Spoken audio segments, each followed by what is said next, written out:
it is time we slowly start getting into penetration testing process. For now, we didn't yet perform any hacking, but we are getting there. It is important we get the basics first and that we know why we do everything, and trust me, later in the course we will be doing some serious stuff and everything will make sense because we covered all the basics first and we didn't just jump into something without any preparation.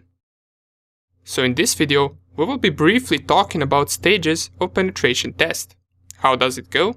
In which order do we perform the steps? And which steps are crucial? For now on, we got our virtual lab set up. We installed Kali Linux and all the tools that hackers use are now available for us in our machine. We also performed some configuration to it to get it full screen, as well as performed setup for internet connection. From now, the basic steps that we are going to do is we will use our Kali Linux machine to scan and attack different machines, networks, websites and accounts. But how are we going to do that?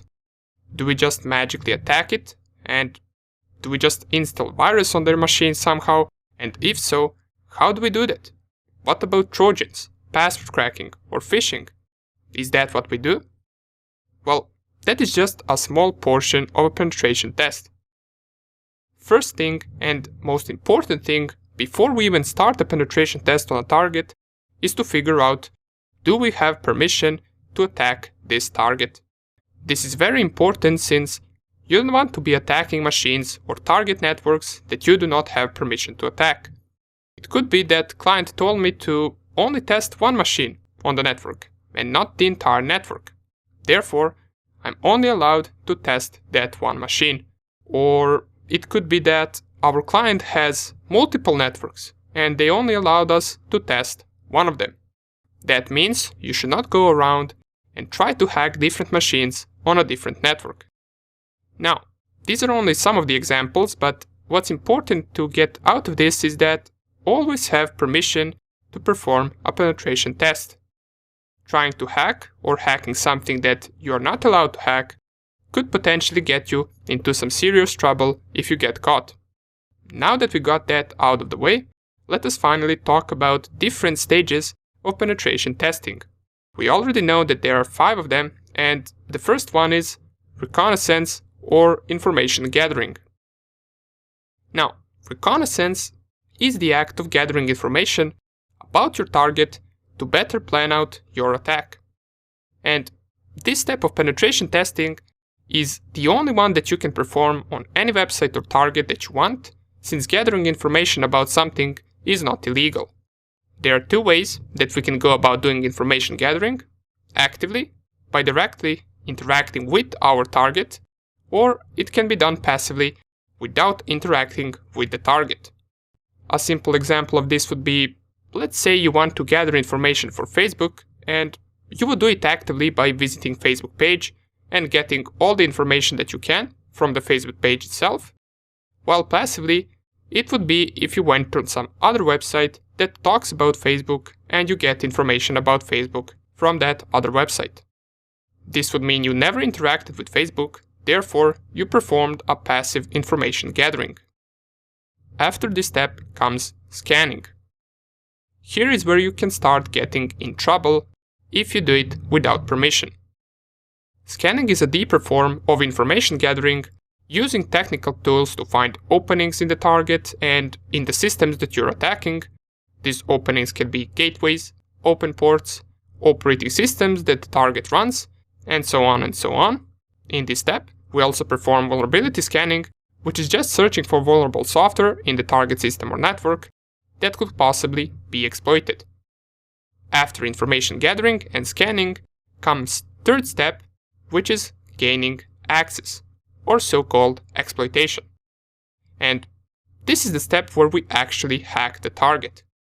We use information that we gathered in phase 1 and phase 2 to take control of any number of target devices. Gaining access of target devices allows us to steal data from their system or to use those devices to attack other devices on the same network. Usually, after this step, you can consider penetration tests to be successful since you managed to gain access to a target system. However, this is not the last step of a penetration test. After exploitation comes maintaining access. This step, with the fifth step, is sometimes optional.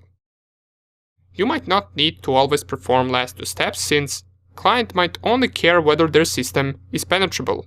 Therefore, you prove them it is after the third step. If there was a vulnerability, of course. However, maintaining access is also an important step, and it is commonly done by installing backdoors and planting rootkits. What a backdoor and rootkits are simply programs that will allow us to gain access to that target whenever we want, without the need to exploit it again.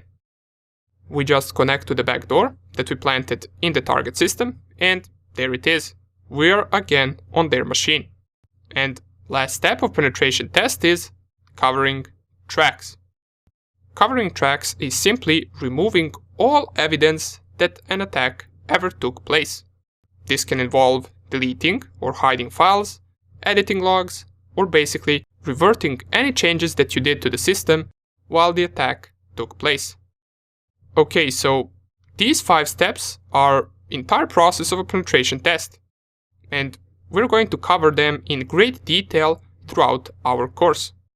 Keep in mind that these steps should be performed in order, and one more important thing is, in case you're a beginner, you might think that third step, which is exploitation or gaining access, is the most important step of the process.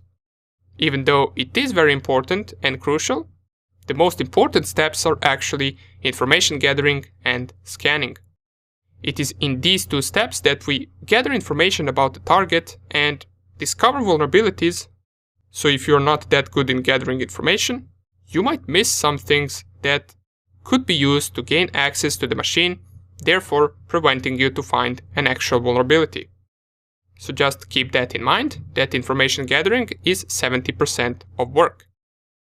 Okay, good, so we talked a little about these phases, but before we get to perform each one of these steps, we must first get a little familiar with our Kali Linux machine. So in the next few lectures, we're going to get into details about terminal and some of the commands we can run and execute with it. See you there.